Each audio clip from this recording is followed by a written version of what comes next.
Thank you, Jen, for the nice introduction. I have to give you my disclosure, which is that I'm a medical advisor for Buhlmann company in Switzerland. And we're going to talk about fecal calprotectin and therapeutic drug monitoring. And we're going to talk about biomarkers. And that's why I like to start up with this beautiful iceberg that I photographed of the Greenland coast 20 years ago. We call it the swan. And when it comes to biomarkers, you know that as an iceberg, you only see 10% of a clinical situation, and the rest is hidden beyond the surface of the sea. And it's the same thing with the clinical medicine. Many times you need good biomarkers to really understand what's going on in the body. We're going to talk about IBD, and I understand that most of you are scientists and medical technicians. So I have what I called IBD 101. What is inflammatory bowel disease? And this comprises ulcerative colitis and Crohn's disease. It is a chronic relapsing intestinal disease. Over time, you can lose bowel function. Worst case scenario, it also gives increased risk of colorectal cancer. It is not a rare disease. We think about 1% of the US population, about same as in Europe, suffer from this disorder, which is actually the same as diabetes type 1. Crohn's disease affects the GI tract all the way from the oral cavity to the anus. It can be affecting a little bit in the duodenum, a little bit down in the jejunum, maybe some in the ileum, but primarily it will be concentrating around the ileocecal valve or the colon itself. Treatment will be immunosuppressive treatment, azathioprine or methotrexate. Or in worst case scenario, if you cannot control the disease by immunosuppressive treatment, we have to go biologic treatment, which we will talk about later. Same thing with ulcerative colitis. It's a disease of the colon, but it's only the colon, and it does respect the ileocecal valve. The ground treatment is 5-aminosalicylic acid, which is a drug we've been using for more than 60 years. It works great for ulcerative colitis, but has no effect on Crohn's disease. Sometimes you have to add immunosuppressive treatment like in Crohn's disease. And again, worst case scenario, if you're not able to control the disease, we have to go biologic. So how do we diagnose this? Well, there is no single method to diagnose IBD. The symptoms could be very variable, bloody diarrhea or diarrhea alone, or rectal bleedings, which is quite common when you have hemorrhoids. Very unspecific. Tenesmus is it makes it very suspicious of being inflammatory. Then we have lab data, full blood count. Well, you can probably see some anemia, maybe some iron deficiency. We look at CRP. People have had big hopes for CRP, but studies from the US have shown that CRP is negative in or normal in about 50% of active Crohn's disease. So. And then we have calprotectin that we measure in stools. The colonoscopy is obviously what we have to do to not only visualize but also take biopsies of the colon. It's an invasive examination. It's quite costly. I just checked with the internet in the US. The cost is now averaging about $3,000. And we have other imaging procedures, CAT scan, MRI, and ultrasound, but that's more to look for complications than for the diagnosis of the disease. And then we have another kid on the block, and that's irritable bowel syndrome, IBS, which can be very hard to diagnose, but it's clearly not organic inflammation, and there are no biomarkers. It's based on the Rome criteria. And if you have 2 out of the 3 features, relief of abdominal pain with defecation, change in frequency of stools, change in the form or appearance of the stools, you have IBS. And I wonder which of us haven't had symptoms like that for short or longer period of time during our life. But us, the IBDologists or the gastroenterologists, we are looking for that red little pin, the needle in the haystack. That's why we have to do colonoscopy. The first time I went abroad to talk about calprotectin, I went to Nottingham in the UK, and I met the head of the IBD department, the Kathy Teen, and she said, yeah, Arnie, calprotectin is interesting for IBD, but give me a biomarker that could differentiate IBS from IBD, and I would love you. So let's look at the data, but first we have to talk a little bit about the biomolecule of calprotectin. It makes up 60% of the total protein concentration in the cytosol fraction of neutrophils and macrophages. It's really the granulocytes that are interesting here because the macrophages are so few. It's a small protein, 36 kilodalton, compared to albumin, that's 54. It binds to calcium ions or zinc. And in the presence of 10 millimolar of calcium, it resists enzymatic degradation. Unfortunately for us, we have a lot of calcium in our stools. It has antimicrobial activity, it kills bacteria and fungi, and that is because it chelates zinc. And without zinc, no life. It belongs to the S100 protein family. It induces apoptosis in malignant and non-malignant cell lines. And it activates toll-like receptor 4 and is stable in stool extracts for days. And I talked to a molecular biologist some years ago, and it said it's a very sexy protein. It's a marker of neutrophil inflammation. And in IBD, we measure it in stool, what we call FCAL, fecal calprotectin. You could use it for diagnosis and disease monitoring in RA, and it's actually better than CRP in several publications. And you can also use it to diagnose sepsis, and it's released immediately when the neutrophils come and get in touch with bacteria, whereas CRP needs 36 hours to start to be synthesized in the liver, and who wants to wait 36 hours if you have septicemia before you start treatment? Okay, the differentiation between IBS and IBD. This is a study from King's College in London. Now, that was the first center outside Norway that set up the assay for clinical use. And they looked at active IBD patients, Crohn's disease patient, and see and to differentiate this from IBS. And when they made a ROC curve, you can see that the best discrimination was 150 milligrams per liter. You can also see the ROC curve for CRP and SED rate, which is not very useful to differentiate these two entities. I know that in the US you use a cutoff of 50 milligram per liter, and I apologize, that's my fault, because when I was doing my first paper and to establish a normal material, I collected stools from doctors, nurses, and medical students, and we are clearly not the normal material. So then the cutoff was 50, but when we start to apply this on the general population, we soon found out that it would be a gray zone from 50 to 150.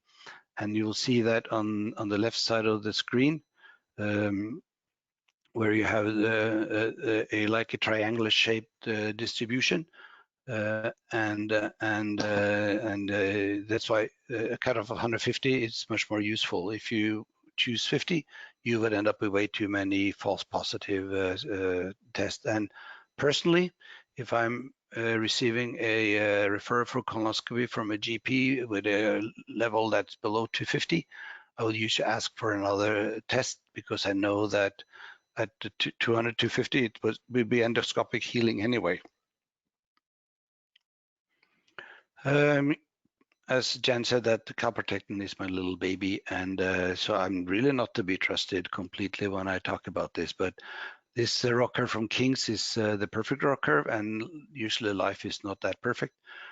When other centers make their own ROC curves, they usually end up with an area under the curve of 0.91 to 0.93, which is still very, very good. Okay. Clinical aspects in monitoring IBD patients. And again, this is where we're going to use our biomarker. A lot of IBDologists believe that the course of IBD starts with a preclinical part that could last from 3 to 5 years, then the diagnosis and early disease, and then complications to the disease with strictures, fistula, surgery, strictures again, and more surgery, and worst scenario, cancer. I don't believe in this anymore. I have been monitoring my patient using calprotectin since 1995, and by doing close monitoring, and I'm pretty aggressive with immunosuppressive treatment and also 5-ASA, which is a fantastic drug. I don't see this course in any of my patients, and I have a large cohort of patients. I think that over the last 20 years, I can count on one hand the amount of colectomies due to complication of the disease. Back in the pre-biological time before the year 2000, nobody really believed that we could obtain mucosa healing in patients with IBD. And then I started to see normalization of calprotectin in my patients. This is below 50. I called them and I said, it's your friendly Dr. Arnie. Your stool tests are so good. Can I please do a colonoscopy? And it's not that popular to ask for a colonoscopy. People really hate that. But 45 patients volunteered for a colonoscopy, and in my opinion, they should have a medal. But what did we find? We found that all the 45 patients had complete endoscopic healing. And 38 out of the 45 patients had complete normal mucosa. And only 7 patients had some scattered white cells infiltrating the gut, but no affection of the crypt or the epithelium.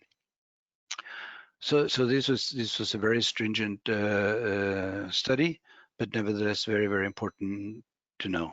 That means that we can not only following active disease, but we can follow it all the way from active disease, where you can see between 1,000 and 10,000, all the way down to endoscopic and histologic healing. Others have followed suit, and this is a study published a few years ago where they looked at cutoffs of calprotectin, and they looked at then in the graph to the left, remission defined by ulcerative colitis endoscopic index of severity equals 0. That means complete normal mucosa, and Nancy, which is a histologic grading of 0. And you can see that with the cutoff of 147, it's about 150. You have a complete endoscopic and histologic healing. Whereas if you're not that stringent, if you do ulcerative colitis endoscopic index of severity below 1, which is normally what they define endoscopic healing in the clinical studies, the cutoff will be a little higher, 180, with an area under the curve of 0.92. So it's pretty much the same as we did. This is a very, very nice study from Barcelona in Spain. My very good friend Triana Lobaton. She has done lots of very, very nice studies down there. They did colonoscopy, obviously, of patients with IBD, and then they assessed calprotectin using an ELISA from Buhlmann in Switzerland. And at the same time, they did measuring it with a rapid test, the Quantum Blue point of care test, also from Buhlmann. And you can see the best cutoff to define mucosa healing, endoscopic healing, was 250, which I highly agree. And they found an area under the curve using the ELISA or the rapid test pretty much the same, of 0.93 or 0.94, which is quite good, in my opinion. Okay, back to King's College. Again, they did some very nice and very important studies in the early years. They looked at nearly 100 patients with IBD, 50/50 Crohn and ulcerative colitis that were in deep remission. No signs of any activity in the disease, and they did a calprotectin test day 1. And then they followed these patients for 12 months without changing the medication. And then they found out that the top line, UC or Crohn's disease patient that were below 250, remember the Barcelona mucosa healing at 250, only 12% had a clinical relapse during that year. That's very good, but it's not so interesting in my opinion, because more interesting to see that the patients that had higher levels, they were doomed. And within 12 months, 87% had a clinical relapse. But as you can see, it does not happen tomorrow. And this is why I ask my patient, after we have obtained remission, that usually take 2, 3, 4 months, and then I follow them with a monthly calprotectin test. I want them to send me a stool test every 3 months. Sometimes they're not too happy about that. I don't like stool tests. I say, oh, no, we can just set it up for colonoscopy. And say, no, I'll do the stool test. But the thing is that I will draw them these curves. And I said, if you send me these tests, if you have a high test here, I would call you. And I said, okay, how are you having a high test? How are you doing? You feel fine? Good. Send me one more test. If that's also high, I know you're on the track to a relapse. And that gives us a 2, 3, 4 months window of opportunity to do dose adjustments, dose increases, add immunosuppressive treatment. And if you're out by 4 or 5 months, calprotectin is still very high and you're still doing okay, I know you're doomed. And then we go biologic. And this way, I will not let them go through that really rough period over a few weeks' time with 15, 20 bloody stools day and night, weight loss, 5, 10 kilos, fever, anemia, and not able to work, to go to school or to university. And I think by doing this, I also save surface area of the gut. And I don't think I use any more biologics than the others, but I just use it at a different time point. So calprotectin is now in most guidelines in Europe. The ECHO, the European Chronic Colitis Organization, stated that fecal calprotectin can help differentiate Crohn's cysts from IBS. The last one was ECHO monitoring guidelines recommend monitoring IBD patients using fecal calprotectin for the prediction of a coming relapse. The ESPGHAN, you have it in ESPGHAN in the US. It's the European Society of Pediatric Gastroenterology, Hepatology, and Nutrition. Non-invasive biomarkers of calprotectin are particularly useful for children monitoring intestinal inflammation. And if you're going to do colonoscopy in these kids, you have to give them general anesthesia. And it's pretty rough on them. And in the UK, the NICE, the National Institute of Health and Care Excellence, states that fecal calprotectin test is recommended for the diagnosis of IBD or IBS in adults, and it should be out in family medicine.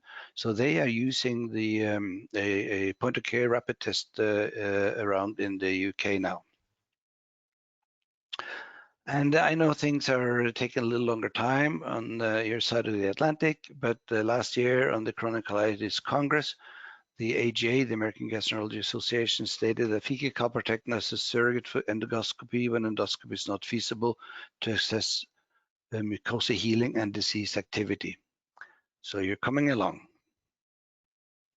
So how do we measure calprotectin? And in the early days, it was pretty primitive, not this primitive, but it was pretty close. Just give you a little short historic overview of calprotectin, and it was discovered by my later advisor, Magne Fagerøl. He published it in 1980. And then one of his PhD student, Inge Dale, had published in 83 purification and characterization of a highly immunogenic human leukocyte protein called the L1 protein. And then I came along and we published in 92 then an assessment of the neutrophil dominating protein calprotectin in stools. And that was the start of it.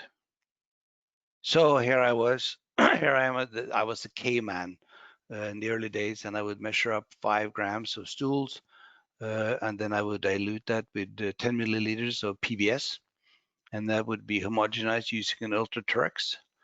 I was always a little scared of the spray, but that never happened.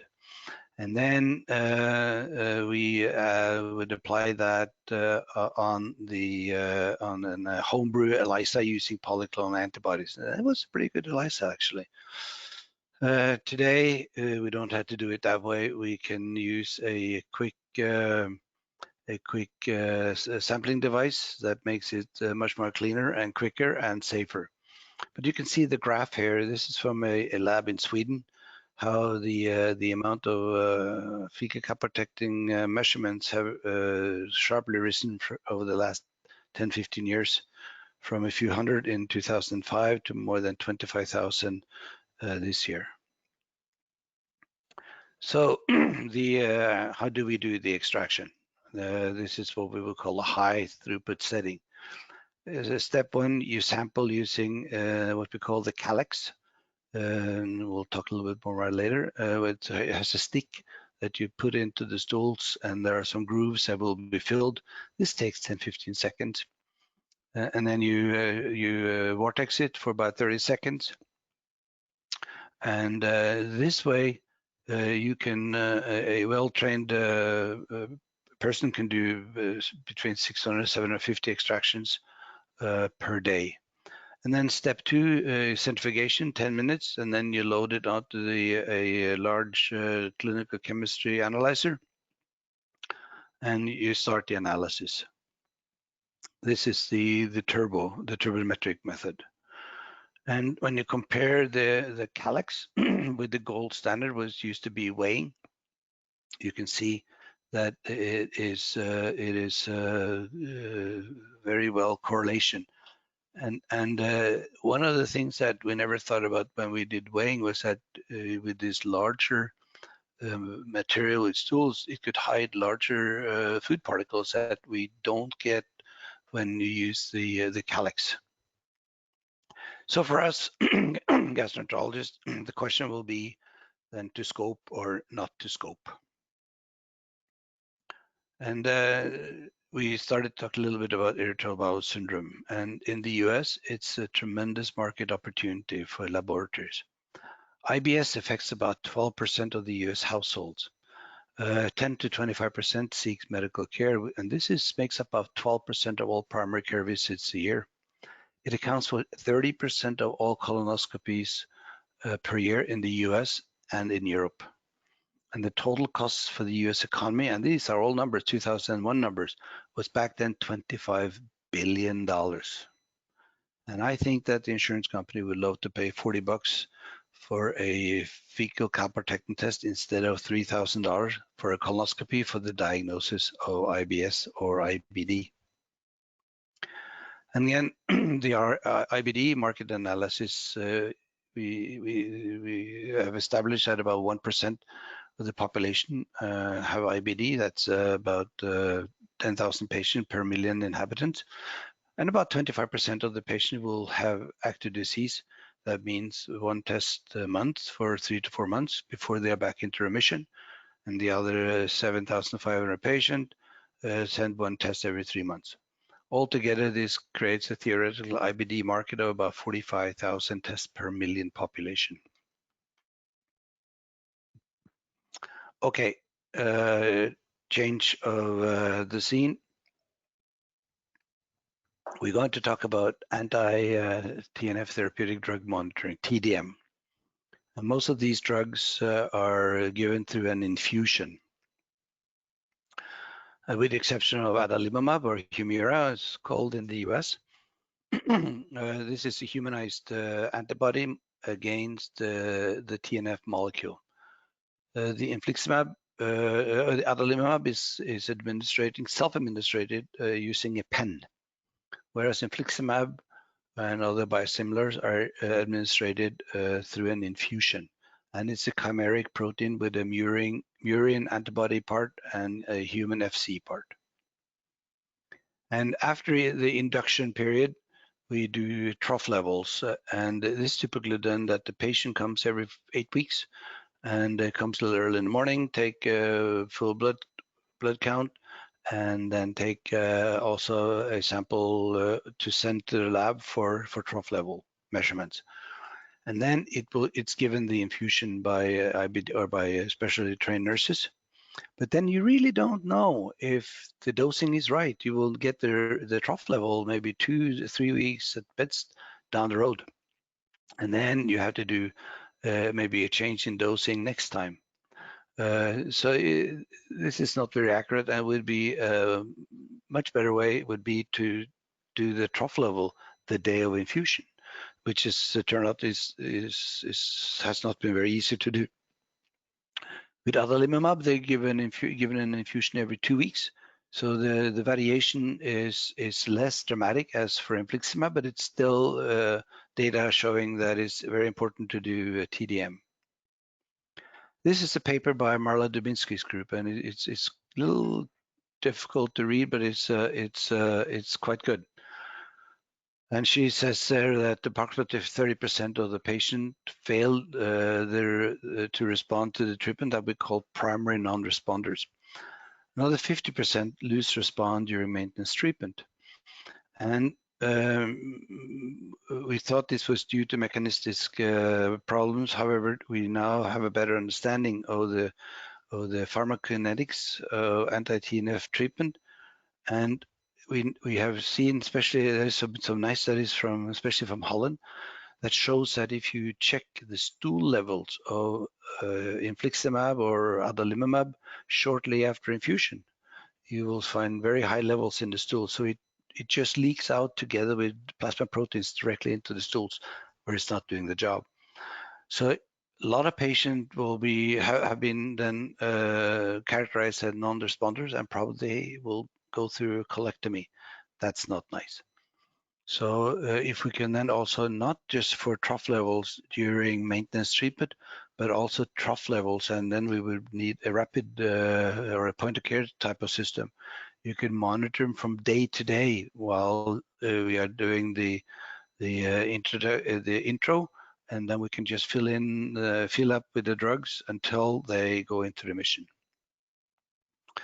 So they were looking at 2 different ways of following IBD patient. That's a 5 milligram per kg standard dosing, and then change the interval. And then you will find that you will increase the dose with about 60%, and over time you can reduce it with by 34% after they go into remission. However, if you do standard intervals, but you change the dosing, again, you will increase the dose with about 65%. But at the end, you will decrease the dose with about close to 60%. And that means big savings of important health dollars. And her conclusion is that these data suggests that the dashboard may afford gastroenterologists an opportunity to improve current dosing choices for the infliximab treated IBD patient. Individualized dosing may minimize anti-drug antibody formation and minimize loss of response. Others have looked at the same thing, and this is a study from Papa Michael that published a couple of years ago that shows that if you do reactive TDM, that means you check the trough levels according to disease activity, clinical disease activity. You will end up with nearly 60 or more than 60% failure rate. Whereas if you do proactive TDM, that means you do it every time you dose, you will end up with less than 20% failure. And they also divided this to Crohn's disease and ulcerative colitis. It looks pretty much the same. You probably even more important in UC. We have to talk about adalimumab, and the group at Mount Sinai looked at patient on adalimumab and mucosa healing, and they found that patients that had low trough levels, the average was 3.4 microgram per milliliter. There were no mucosa healing, whereas those that had much higher trough levels, you would obtain mucosa healing. And when they looked at the ROC curve, they found that the best cutoff to obtain mucosa healing would be to obtain a trough level of 8.1 microgram per milliliter, and the area under ROC curve was in 0.84. And here's another very interesting, very nice study from Magro's group in Lisbon in Portugal. And they compared the trough levels using a homebrew test a commercial test from Sanguine, and a rapid test from Buhlmann. And they found that the kappa value between their homebrew and the commercially available test was only 6.4%, whereas between the Sanguine and the point of care test, it was much higher. It was 0.73, and such a high kappa value is considered substantial. The correlation between the Sanguine ELISA and the quantum blue infliximab rapid test was 0.94.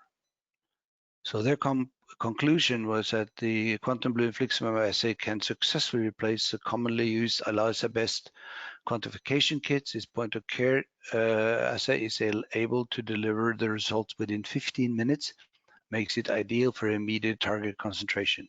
It's also very user-friendly.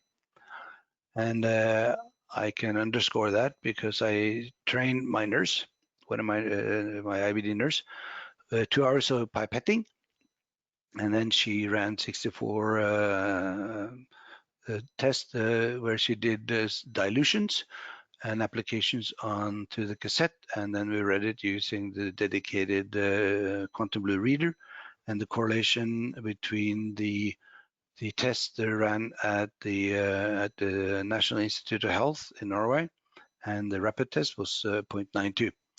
Then we did a rerun where the head of the research facility, which did not need any pipetting instruction, did the same test, and with no better correlation than the nurse obtained.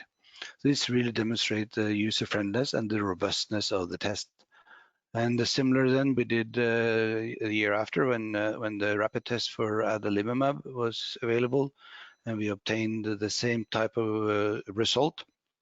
And you can look at the graph on the left-hand side that we identify all the patients that were below 5 that needs dose adjustment, and we identify all those that were in the suggested serum concentrations. And those that were higher, they were more spread out, but still we did identify the most of those patients as well. And then this is a study that will be presented soon from the Mayo Clinic, and they have a LPLC homebrew test for testing for trough levels for infliximab, and they compare this to the Buhlmann point of care test, 127 patients, and the correlation was between the LPLC and the rapid test was 0.96, and you can see the agreement between the low, the medium, and the high range was quite significant. So their conclusion was that this rapid test fulfill high comparability compared with their in-house LPLC test. So why TDM for IBD patients? Let's wrap it up. This is the TAXIT, the milestone trial for infliximab trough level scores, and also for adalimumab. And you can see that about 44% of the patient have levels within the suggested range.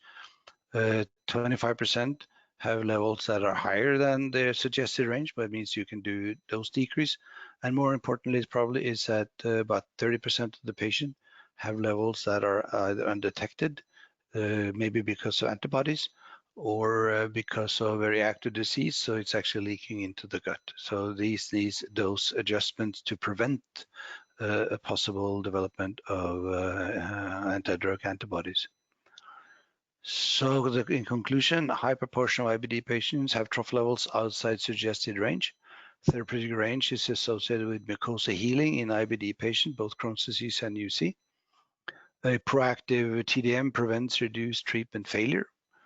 And the cutoff interpretation provided by the AGA guidelines suggests an infliximab higher or equal to 5 microgram per milliliter, or for adalimumab a little higher, 7.5 microgram per milliliter. So the Quantum Blue point of care rapid test is 15 minutes incubation time. It also worked with biosimilars. We have checked that in Europe. It's high correlation with ELISA and HPLC. Infliximab and adalimumab is available now. An anti-drug antibody available soon is available, but only as research use only. And this measures and free antibodies against the drugs. It's very quick. It's a 15 minutes incubation time, and then the combination. If you combine drug levels and anti-drug antibodies, especially if the drug levels are low, is the most popular way of doing TDM. So this in combination will then be a complete TDM solution. Thank you for your attention, and I will be happy to answer any questions that you should have. Thank you.